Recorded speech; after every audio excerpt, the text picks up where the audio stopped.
Bonsoir Méro. Et nous voilà, une fois encore, ensemble, cette fois, pour parler d'un grand événement, l'abeille. Alors, quel événement? Une création de l'Odéon de Waterloo. Une création de l'Odéon, sa première création. Et l'abeille, ça démarre la semaine prochaine. On est en général la semaine prochaine. Et voilà, c'est bien parti, c'est sur des rails. Donc je suis ravie de ce que je vois sur scène. Donc ça ne peut être que bien. Et donc pour les spectateurs, on rappelle que la semaine prochaine, ça veut dire vendredi 9, samedi 10 et dimanche 11 septembre. Avec un événement tout à fait particulier le 9. Le 9, en fait, il y a le premier gala de l'Odéon qui se passera au musée Wellington, puisqu'on est en partenariat avec le musée et avec le président Jean-François Tenon. On a fait vraiment un très chouette truc. Et le gala, dans ce gala, donc à partir de 18h, gala de l'Odéon au musée.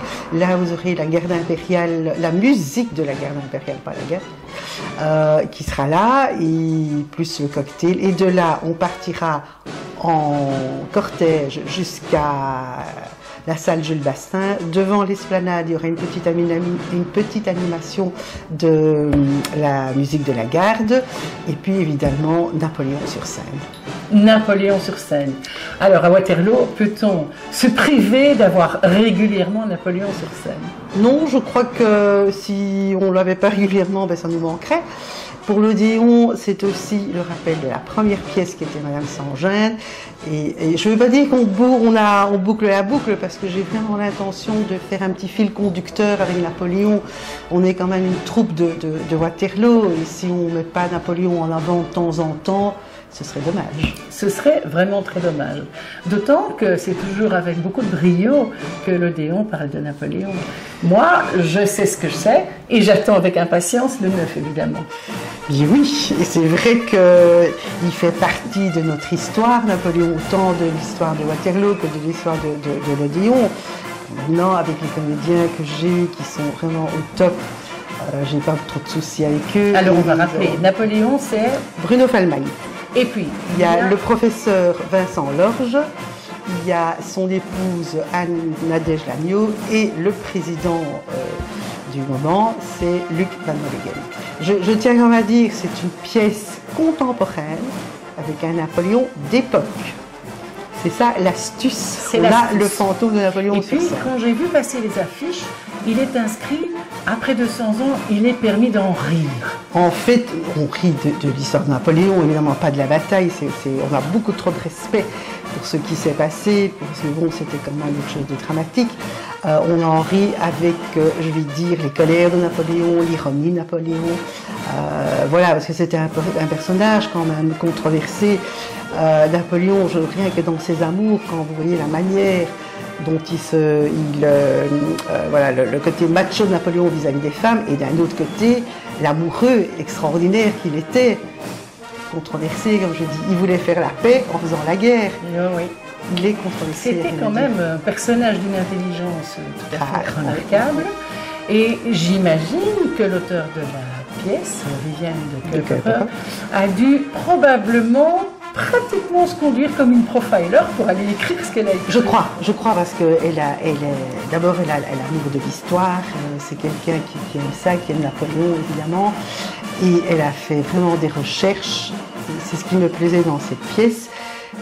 Historiquement, tout est vérifié d'abord par Viviane et puis nous aussi, parce qu'on a un expert Napoléon, Luc Charrier, qui nous a un peu guidés en disant mais Napoléon n'aurait jamais dit ça, ou Napoléon se comporte de telle façon. Et Viviane de Kuyper que j'ai rencontrée, avec qui on m'en a parlé. Mais c'est pas seulement une pièce pour les férus de l'histoire.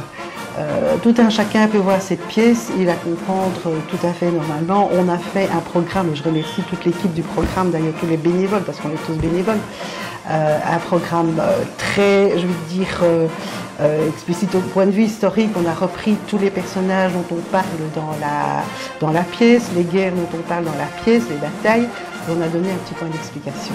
Donc, même en ne lisant pas le programme, vous comprendrez très facilement, parce qu'il y a quand même, ça commence par le rire, ça continue par l'énigme, et vous allez enfin savoir pourquoi Napoléon a perdu la bataille de Waterloo.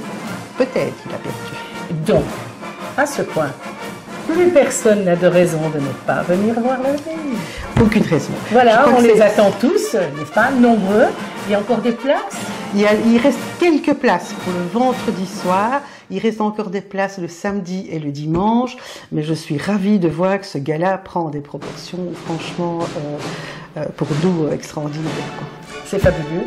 Déjà, toutes nos félicitations. Merci. Voilà, on sera très très heureux d'être parmi les premiers à découvrir ça.